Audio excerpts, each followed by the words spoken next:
best of alternate routes with Kevin Frazier, as well as chasing it with Chase Daniel on the 33rd team. Let's talk NFL with Trey Wingo, joining us now on the Emerald Queen Casino Sportsbook Hotline. Trey, how's it going? Good, guys. How are you? Lots of stuff to talk about in the NFL the last couple of days. I know. Oh, my God. Okay, so I'm going to actually jump ahead, even though we have a ton to talk about more recently. I have my eyes kind of set on the draft. I was just thinking about it this morning. And I got to be honest, we all are kind of expecting, obviously, Caleb Williams to go number 1 overall. So where does the draft actually start for you? Where does the interesting story start? Well, I think it starts in what teams are going to move up to one of those top 3, because I think quarterbacks are probably going to go 1, 2, 3, and potentially 1, 2, 3, 4. So for me, if the Bears are locked in at Caleb Williams at number 1, what team that is outside those top picks is going to entice one of those other 3 or 4 teams with a package that will make a move to try and get up there? So I do think it's all in play. And look, the other thing we need to be clear about here is that we all think these quarterbacks are going to be good. There's no guarantee of it. Like, just go back and look at recent draft history. I mean, every quarterback taken in the 2022 draft, the 2022 draft had only one quarterback taken in the first round, Kenny Pickett. He's been traded. Everybody else in that quarterback draft has been traded, except the last quarterback taken, Brock Purdy, who was the last pick of the entire draft. And he's led the team in 2 straight NFC Championship games and also got them to a Super Bowl this year. So we all have these metrics where we say, oh, this guy's going to be this and this guy's going to be great. And we're mostly wrong. So let's just be honest about it, right? I mean, we're mostly wrong. I mean, the Bears moved up 1 spot in 2017 and gave up a first-round pick to get Mitch Trubisky instead of Patrick Mahomes. I mean, we're really bad at this. Everybody is really bad at this. So it's my way of saying, look, I hope Caleb Williams is great. I hope all these quarterbacks are great. There's absolutely zero certainty or guarantee that any of them will be. Yeah, that's facts right there. I try to remind people of that, Trey, but they don't listen to me. Maybe they will listen to you. So from quarterbacks, I hope so. It just takes some stress off of them. Just know most of the time organizations get things wrong. But I'm going to shift over to the wide receiver class, man. You put up a tweet a few days ago about the 1996 wide receiver draft class. It was crazy. Keyshawn, number 1, Terry Glenn, Marvin Harrison, one of the greatest classes of all time. I'm looking at this class. I'm not saying they are equivalent to that class, but there's some talent in this wide receiver group. What do you make of the names we got this year? Yeah, first of all, you're right. That 96 class was ridiculous. Terrell Owens was a 4th or 5th rounder. Joe Horn was in that draft. There's a couple of receivers in that draft that weren't even drafted and played very well. So it might be the single greatest draft of any position depth-wise in the history of the draft. Look, the wide receiver position is so emphasized right now in the NFL. Obviously, I think this class has the potential to do a lot of things. But, again, it's so much about fit, right? It's so much about getting a player into the right system and getting them around the right coaching. Like Rashee Rice and what he was able to do for the Chiefs outside of the first round, he went into an ideal situation where they had a need and sort of they were able to bring him along slowly, and now it looks like he's going to be their dominant receiver in year 2 as they pull him to the three-peat. This class is loaded. It is loaded with wide receivers, and I think that's one of the reasons the trade market has been a little deflated for these wide receivers. A couple of years ago, we're seeing Tyreek Hill and Devontae Adams get these massive deals, and hasn't really worked out. I mean, they've played well, don't get me wrong, but the result for the team has been the Miami Dolphins have yet to win a playoff game, and the team that traded away Tyreek has won 2 straight Super Bowls with a subpar wide receiving core. So it's about fit as much as it's about anything else. And there's a lot of talent in this draft, but talent alone doesn't mean you're going to be successful. You have to have the situation around you, the right coaching, and the understanding that really being drafted is not the end result of something. It's the beginning of a much more difficult journey. I am glad that you talk about fit and about being on the right team. And you earlier, a question ago, you started talking about, God, we sometimes just get evaluation wrong. Like sometimes we're just so bad at this, and you don't mean to be. You think you have the intel about quarterbacks and which quarterbacks are going to work out. And then you have a class that completely fails or guys that are total busts. What do we get so wrong about it? Is it just down to fit, or are there other things that play into it? And this is specifically, Trey, with quarterbacks. Right. Well, I think quarterbacks are now the most overdrafted position by far in the NFL. I mean, let's just go look at 2021, right? The heralded 2021 quarterback draft class. Trevor Lawrence was taken number 1 overall. And I want to be clear, by every possible metric, he should have been the number 1 pick in the NFL. There were people that said after his freshman year at Clemson, if he was eligible, he can go play in the NFL right away. He has the body. He has the fit. He has all those things you look for. And I'm excusing his first year because Urban Meyer will go down as, wait for it, the worst head coach in the history of the NFL. Oof. I don't think there's any debate about that. He was a horrendous fit. Speaking of fit, he didn't understand the job. He didn't understand the difference between coaching men and coaching teenagers. So I get that out of the way. Second year, Trevor Lawrence leads into the playoffs. They come back from 27 points down. And they win a game. Great. We're moving in the right direction. They were 8-3 this year. They won one of their last 6 games. Missed the playoffs. Trevor has 3 more interceptions in 3 fewer games played and was 3rd in the league in fumbles with a better team around him. The Jaguars and Trevor regressed this year. I think he still has the opportunity to be what people expect him to be, but there's still a question mark. Zach Wilson, the 2nd overall pick in that draft, the Jets can't trade him for a ham sandwich right now, okay? Trey Lance, whom the 49ers gave up 3 first-round picks to move up to get, was traded away and was inactive when the Cowboys got smoked at home by the Green Bay Packers. Justin Fields was just traded away for a 6th-round pick, and Mac Jones lost his job to Bailey Zappi, and he was traded away for a 6th-round pick, and he's backing up Trevor Lawrence now. There are no guarantees in this, and it's such a quarterback-driven league. You heard GM Chris Ballard of the Colts say when they drafted Anthony Richardson last year, I don't want to make the mistake of him being a star somewhere else. And what do we hear about Anthony Richardson before the draft? What a freakish athlete. He's the strongest, most explosive, fastest quarterback we've ever seen in the NFL. He couldn't finish a game, okay? He played 3 games, couldn't finish the first 2, and then in the last third, he was knocked out for the rest of the season. This is hard. It is extremely difficult, and people grab at quarterbacks, and they always want to draft a quarterback until you draft the wrong one, and then you become the Jets. It's hard to get things right. I think you need the right formula, the coaching, the situation. I think you've done a great job explaining that to us. But when it comes to getting things right, man, I'm looking at the Houston Texans, and I love what they did last year, and their future is looking bright. Is there a surprise team for you going into the 2024 season? Because Houston was that for me, and I would assume for a lot of people. Oh, absolutely. And, it's been 1 year, but it sure looks like the Panthers picked the wrong quarterback. And I hope Bryce Young has a wonderful career. But, my God, what C.J. Stroud was able to do and come in there under a great fit with DeMeco Ryans, the head coach, who came over and understood the situation. And they go get some of the players they picked up in the offseason, like Joe Mixon. The Texans are going to be really interesting. But I think the Steelers have the potential to be really interesting this year. And that may not be much of a surprise team because it's the Pittsburgh Steelers, but they really struggled at the quarterback position since Ben Roethlisberger retired.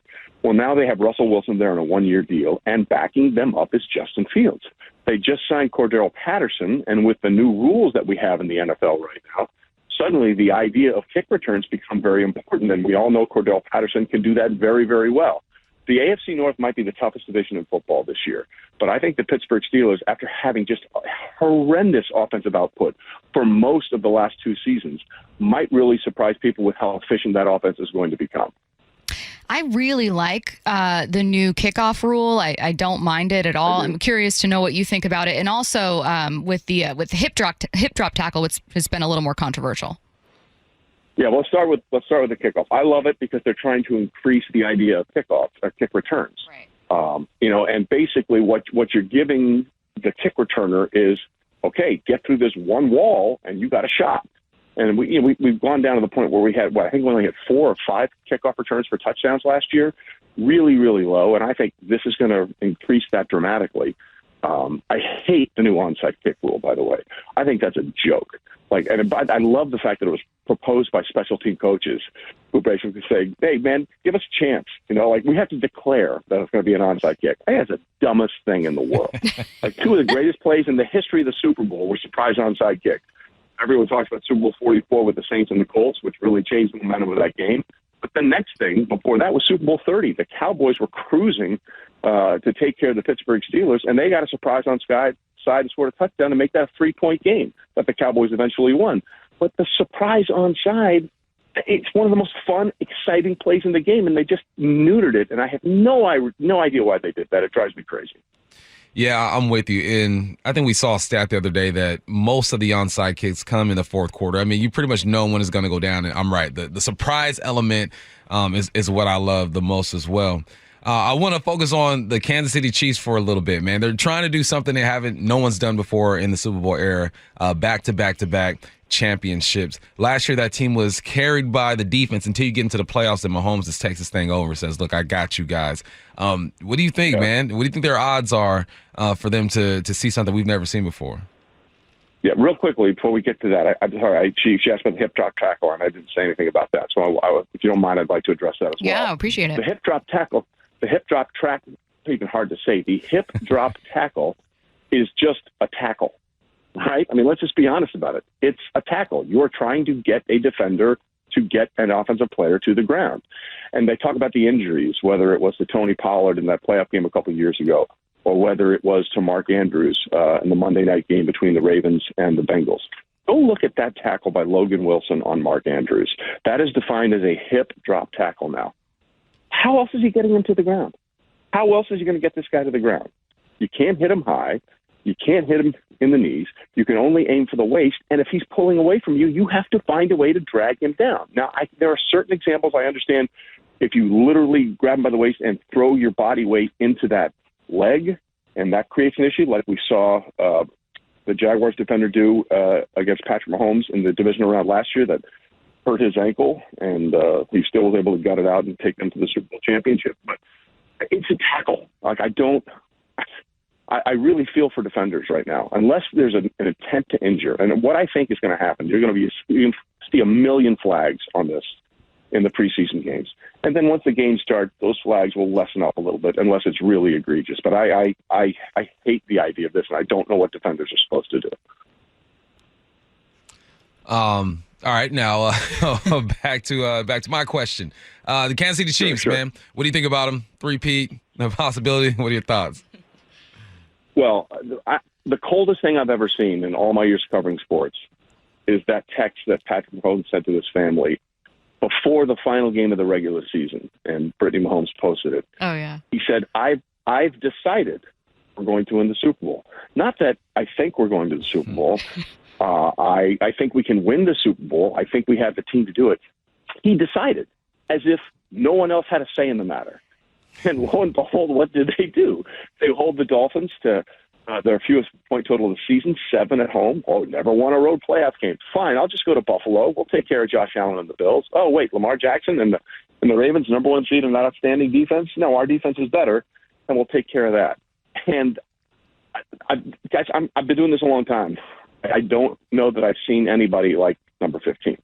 And Teddy Bruschi made one of the greatest points, I thought, about Patrick Mahomes, where he is now, when he was talking, because the comparison is right now, we're on the Brady GOAT track, right? That's where we are with Mahomes.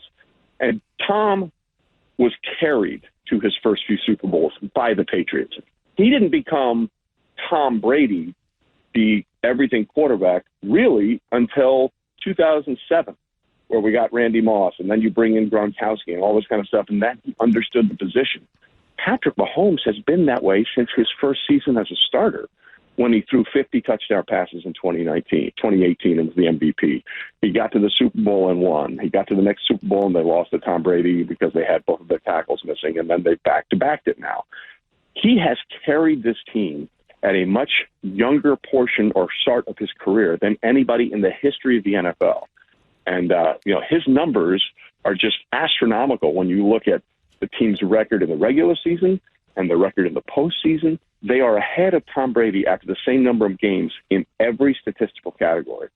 This guy's a killer, man. And if he wants to win the third one, barring massive injuries, which I understand can happen, why would you bet against him? Right. The Super Bowl was in Vegas this past year. And what's the rule in Vegas? The house always wins. The Chiefs and Patrick Mahomes are the MF and house. They're the house. Don't bet against the house, man. Hey, Trey, I hope you don't mind. I just wanted to keep you an extra 30 seconds or a minute because I got to give a shout out and a recommendation for Alternate Routes. It's an amazing podcast, and I've seen you guys getting a ton of praise for it. I know you were just on Rich Eisen. It's just such a cool concept, like this entire what-if moment in sports for these monumental things that have such domino effects. What inspired this idea, and what's your favorite what-if so far? You got a couple episodes out already. Yeah, we do. Thank you very much. It's been a lot of fun. Look, this is the conversation everybody has, right? About their team if things don't go their way. I mean, and one of the ones we recorded, I'm not sure if it's dropped yet, but would be very popular in Seattle. What if we just handed the ball off to Marshawn Lynch? Oh, God. What if we just did that, okay? Let's just think about the real quick ramifications of that for a second as a plane flies overhead, so I apologize, it's a little loud. But if that happens, the Seahawks, not the Chiefs, become the first team to repeat as Super Bowl champs since the Patriots. Pete Carroll then becomes the first coach in the history of the NFL or the history of football with multiple championships in college and multiple Super Bowl championships. No one has ever been able to make that claim.